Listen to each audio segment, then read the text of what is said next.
بسم اللہ الرحمن الرحیم، بسم اللہ وحدہ والصلاۃ والسلام علی رسول اللہ، اما بعد۔ ایک اہم مسئلہ جو اکثر و بیشتر پوچھا جاتا ہے وہ یہ ہے کہ امام سجدے میں ہے تو ہم پیچھے سے آتے ہیں تو نماز شروع کرنی ہے امام کے ساتھ، تو ہم کیسے نماز شروع کریں گے؟ تو اس میں بہت سارے لوگ جو ہیں وہ غلطی کا شکار ہوتے ہیں، تو وہ غلطی کیا ہے وہ بھی آپ لوگوں کے سامنے بتاتے ہیں۔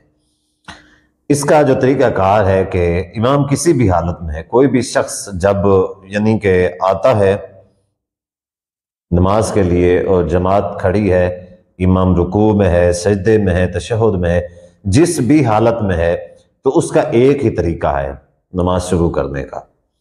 وہ طریقہ کیا ہے؟ جیسا کہ بخاری اور مسلم کی حدیث ہے کہ نبی صلی اللہ علیہ وآلہ وسلم نے فرمایا کہ وما ادرکتم فصلوا وما فاتکم فاتموا، کہ جتنی نماز تم پا لو امام کے ساتھ اس کو ادا کرو، اور جتنی تم سے رہ جائے اس کو مکمل کر لو۔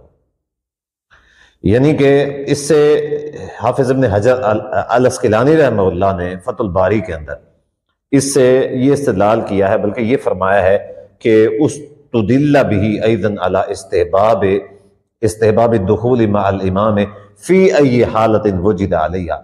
فرماتے ہیں کہ اس سے اس چیز کا استدلال کیا جاتا ہے کہ نماز میں داخل ہونے کے لیے مستحب طریقہ یہ ہے اس حدیث سے کہ جو صحیح طریقہ ہے وہ یہی ہے کہ فی ای حالت وجد علیہ، نماز میں اس حالت میں داخل ہو جاؤ جس حالت میں بھی امام ہے، امام کے ساتھ مل جاؤ۔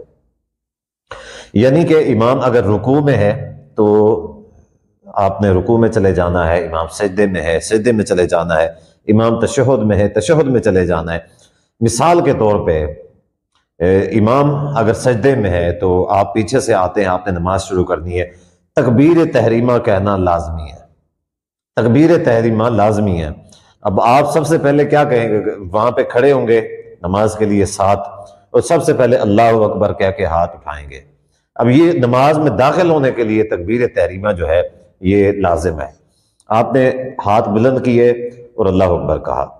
اب چونکہ اب آپ نماز کے اندر داخل ہو چکے ہیں تو اللہ ہاتھ اٹھا کے اللہ اکبر کہنے کے بعد آپ سیدھا یعنی اس حالت میں چلے جائیں گے جس حالت میں امام ہے، بجائے اس کے کہ اللہ اکبر کہیں، وہ ہاتھ اٹھا کے اللہ اکبر کہنے کے بعد آپ ہاتھ باندھ لیں۔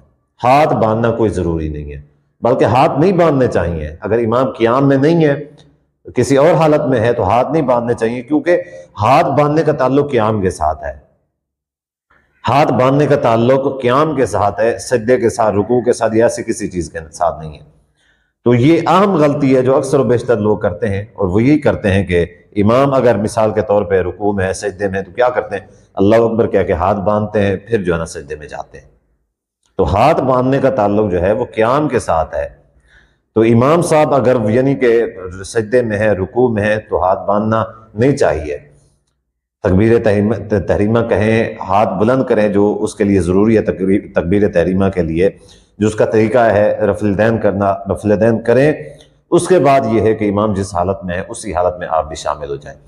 اچھا، کئی سارے لوگ اس حوالے سے کیا کرتے ہیں، وہ یعنی امام صاحب رکوع میں ہے وہی کرتے ہیں کہ ہاتھ باندھ لیے تو قیام والی حالت پڑھ لی، رکوع میں جلدی جلدی پڑھ لی، رکوع میں پھر امام صاحب کے ساتھ مل گئے۔ یہ غلط طریقہ ہے۔ اسی طریقے سے کئی سارے لوگ آتے ہیں نماز کے لیے، امام صاحب سجدے میں ہے یا ایسی کیفیت میں ہے کہ رکعات کے درمیان میں ہے، تو کیا کرتے ہیں؟ وہ کھڑے رہتے ہیں، بھی فائدہ کوئی نہیں ہے، ایسے تکلیف کیا کرنی، امام صاحب جب کھڑے ہوں گے تو اگلی رکعت کے لیے مل جائیں گے، کیونکہ اب یہ والی رکعت تو ہم نے پڑھنی ہی ہے۔ تو یہ غلط طریقہ ہے۔ جیسا کہ حدیث ہے نبی صلی اللہ علیہ وسلم کی کہ ما ادرکتم فصلوا، جو تم پا لو تو اسی یعنی جس حالت میں اسی حالت میں شامل ہو جاؤ۔ وما فاتکم فاتموا، جو رہ جائے اس کو جو ہے نا مکمل کر لو۔ تو اس حدیث سے یہ ثابت ہوتا ہے امام جس بھی حالت میں ہے اسی حالت میں شامل ہو جائیں، اس کا ثواب انشاءاللہ آپ کو مل جائے گا۔